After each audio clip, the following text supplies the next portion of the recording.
Boxing King Media. We're out here in Riyadh, straight from London to Riyadh. Eddie, has your head got any smaller yet since Saturday? No, not really. I mean, I did post last night saying, last one, I promise. Like, you've got to let me gloat a little bit. Like, how many rough nights have we had? Do you know what I mean? So, all right, mate, steady. But this was like one where it was so sweet. I mean, not just obviously Ish winning, Jack Catterall winning, beating Queensbury 2-0, Conor Benn beating Eubank. Like, if you don't celebrate nights like that, you might as well pack in the game. So it just, I said in an interview, I watched a interview with Chris Eubank Jr. and he was portraying how cold he was, right? And how emotionless he was. And what? Might have been. Yeah, I think it was actually. Yeah. Shout out. And I kind of resonated a little bit with that, on the fact that, and there was two parts of it. Number one was how boxing can make you cold and emotionless, because it's really important for people that work in boxing to understand that not all life is like boxing, right? So boxing can show you, I'm talking about the business now, not what it can teach you as a person, but like unbelievable highs, horrible lows, like disappointment, disloyalty, skullduggery, shithousery, lies, politics. Do you know what I mean? Like, in some ways, it's a great grounding for life that can get you through so many different situations. But in other ways, it can take maybe your zest a little bit away. Do you know what I mean? And I was watching that interview and I was thinking, that's actually really interesting, because I felt like that at times. Then I started thinking about, is that just a sign of someone who's got a successful father who's very selfish and driven, right? That you lack a little bit of emotion? Because although people think we grew up with a silver spoon in our mouths, me and Junior, although he does something that's much tougher than me now, granted, you don't grow up necessarily with all the molly-coddling and love, because your dad's out, like, you know what I mean, on the hunt for greatness themselves. So you learn so much through them, but you maybe the emotion. I don't know. I was quite interested in listening to the interview. My point is that last Saturday, kind of, I didn't necessarily know that I could feel like that again. Do you know what I mean?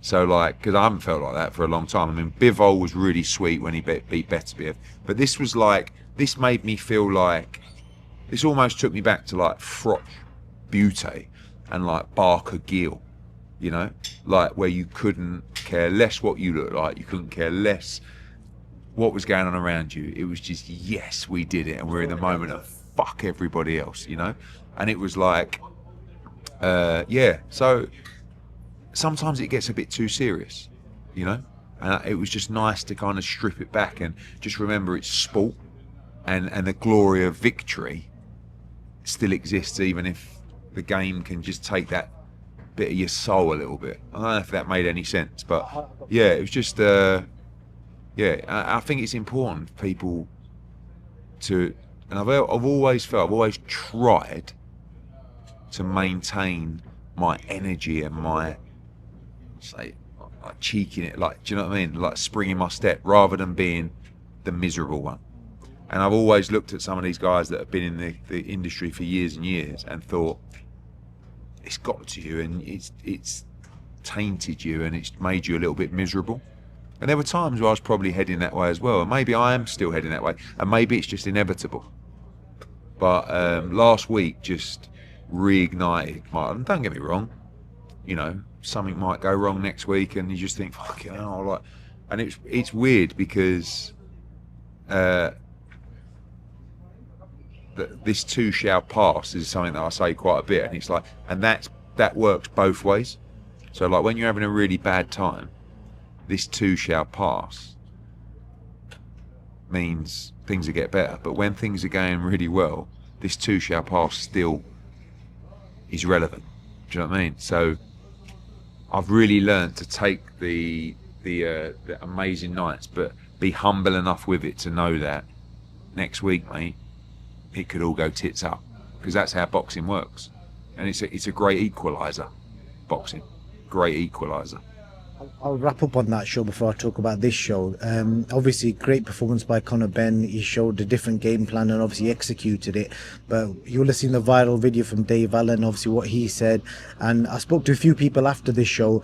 Dave Allen, Dom Ingle and Billy Joe Saunders. They all kind of described Conor's performance as a bit novice, missing his shots, and they all said that he's a B-level fight. I think he got described as well by Dave, and they wouldn't give him a chance against any of the A-list fighters. So what did you make of them comments talking about the skill level between Eubank and Conor? I mean, Conor won every round, nearly stopped him. He battered him, and I thought it was a really good performance. I mean, Conor's still learning in a way. It's not easy with limited experience to go out there in front of 70,000 and box really well. He boxed much better than the first fight. I didn't hear Billy's comments or Dom. I heard Dave's comments. I think Dave sometimes you can want to become, and I don't think he does this consciously, but you can want to become like that outspoken renegade. Do you know what I mean? Where it's like, yeah, no, I don't think that was that good. It's like you know, you can't. It's a bit like Simon Jordan on the first fight. What was that? Like seeing those kind of fights in Wetherspoons. Come on, it was brilliant. So I'm not sitting here and saying that Conor Benn's on the pound for pound list, but he's a world class fighter, and he's 4 in the Ring magazine. He's a young man that's getting better and better, and I would, I don't know. Dave's just got to. I would never say to Dave, "Oh, don't say that about our fighters," but he's commentating for us on the Ben Whittaker show. You just don't want to just be negative, because that's kind of like his thing. And I think he rebels against the system. And that's why people like him as well, because he says what he wants. But don't just get it in your head that everything's got to be... Because Dave is a very negative person.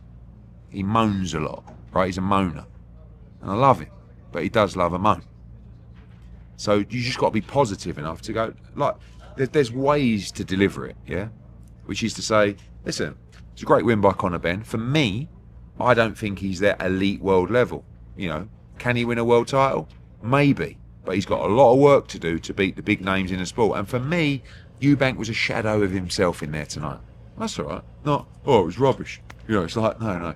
You can't just be that dour, dare I say, northerner. Do you know what I mean? You've got to... call it the Yorkshire truth. Yeah, but you've got to deliver it.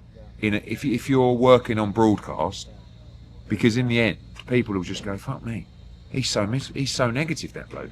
But you also, and I'll say it so people think I don't want people, you can't just be like Bellew sometimes, Bellew's the most loyal guy in the world, right? And it's not even that he's sticking up for you, he would just, if you're his guy, you're his guy, and sometimes he can get blinkered. Yeah, so I don't mind being uber critical, but not miserable with it as well. Change the delivery is the advice to Dave. Quickly run through this card. Bam Bam. He's not a mainstream name yet. He's obviously big in the US with the Mexican audience. How do you make him a mainstream name? Because obviously his talent's there. I think he's getting there. I think these are the kind of nights and the platforms where just the casual fan buys into the event and they see him maybe for the first time and they become a fan. Very difficult as a super fly to be a household name, but he's already a household name within boxing, and I think he's really getting the respect. I think you'll see a career best performance from Bam on Saturday. I think Puma will be tailor-made for him. He's a great fighter, but this is the right fight for another unification, and he's 25 years old. He's top 5 pound for pound. He's a hell of a fighter. Benavidez, I had a fascinating interview with David Benavidez where he basically thanked his dad for all the ass whoopings he got when he was growing up, because he's saying it's made him the man he is today. I don't know if you can compare that to any of your own personal experiences. I can't imagine Barry giving you ass whooping. Did any of that happen? Do you know, he used to give me a good whack quite a bit, actually. All right. Once I got into a little bit of trouble, and I had a fight, and I won't say gloating, but like I wasn't the greatest or the toughest kid in the world. I was all right. Where I went to school, I was very tough, but in the general scheme of things, and I was kind of like, I wanted to impress him a little bit, so I was like, yeah. And this bloke come up to me and he shook a swell, boom, like, and he grabbed me around the throat. He said, "Do you think you're tough, do you?" I was like, what? Like fighting on the street, like, and he was, you know, and there were often times as well where he'd give me a good hiding. Could you resonate with what Benavidez said then? Yeah, I mean, those days are gone, aren't they? Yeah, you get As a parent, Yeah. you know. Was it Proverbs 18:19? Discipline your child. Let me get it. Well, get it. I read it the other day, and I found it very interesting. It'll be turning into a priest soon, I think, at this I rate. just love reading scripture, because I think, yeah, obviously everyone's got their different religions, but so many of these just come and slap me in the face about life, you know. And this one was Proverbs 19:18. I got them round the wrong way. Discipline your children while there is hope, otherwise you will ruin their life. And I think, listen, as a father myself, sometimes so many kids lack discipline because, especially if you're not around that much, you don't want to discipline them or you don't want to be too harsh. But it's the way. That's the reality. That's how you're going to build solid people. And the fact is that Benavidez grew up with solid discipline, by the sounds of things, and that helped make him the fighter that he is today. And I actually think David Benavidez has turned a corner. I don't really know the guy, but from what I see, and I think he's turned the discipline corner where he's super focused now. I don't know what's happened in his life, but I think there was a time where he wasn't playing at it, but he was a young man in the sport making money. And now he's still young, but I think he's super focused. I think he's a very good fighter. What? What happened to wins? I really like Anthony Yard, but I think he's a very, very tough fight. You see, when Yard was fighting Kovalev and Yard was fighting even Benavidez, he was kind of in a little bit of a groove. He's been very inactive and he's 34 years old. But Benavidez is a bit of a nightmare opponent because he's fucking relentless. Don't stop throwing punches. Not a like Benavidez, probably a bigger puncher, but yeah, but Anthony's good and he's strong and he can whack. But I think Benavidez is a big favourite. There's a great, I mean, Haney Norman, Noakes, Abdullah Mason. Really looking forward to that fight. Brilliant. I'm going to quickly wrap up. AJ, why are you not the presser? Because a lot of people are going to be questioning why is Eddie not there. You negotiated the deal. Yeah. Because I work for DAZN and I represent Jesse Rodriguez, and I don't know. It wasn't an easy call. Obviously, I'll be at the fight and I'll be there all fight week, but I just felt that I had a commitment to this show, doing a lot of work with Riyadh season. It's a DAZN event, and I wanted to show that loyalty as well, because you see, DAZN were very good to us and to AJ in allowing this fight, and I just felt like with everything that had gone on during those negotiations, to go to a presser over the DAZN show and not push that show was a bad look for me. And Frank Smith, listen, I can't do this forever. Frank Smith's in Miami. He can go and do the business. And by the way, they're not going to let promoters speak either. So, like, I would have just gone there and held his bag. Two questions roll into one here. Will we ever see AJ fighting in the UK again?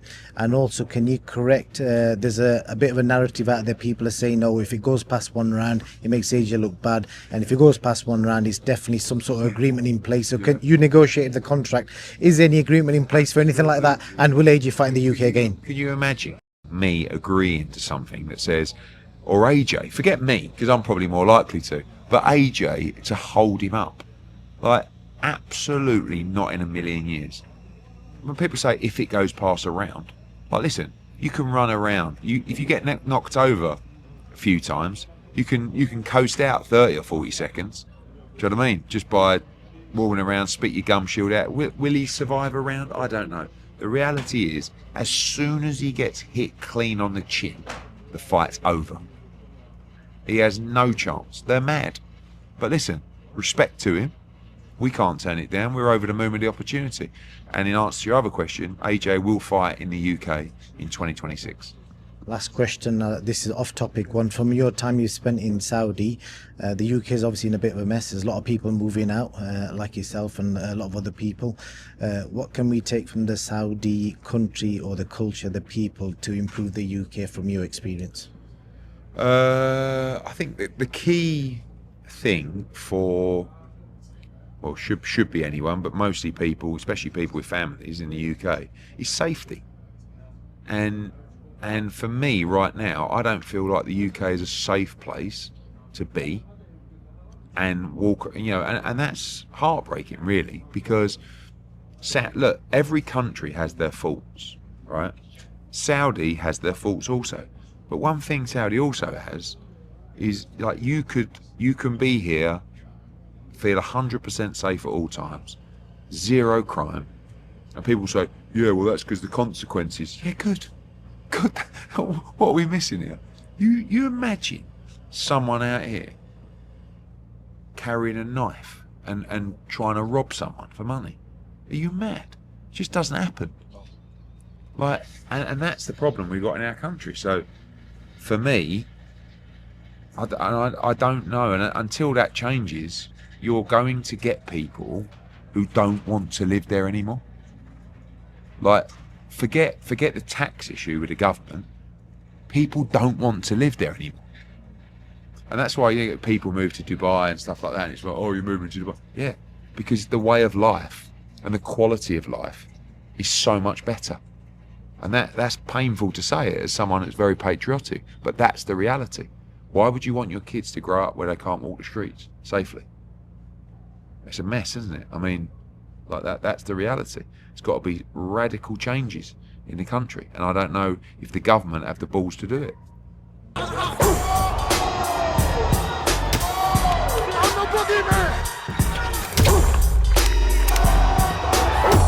Respect isn't given, it's earned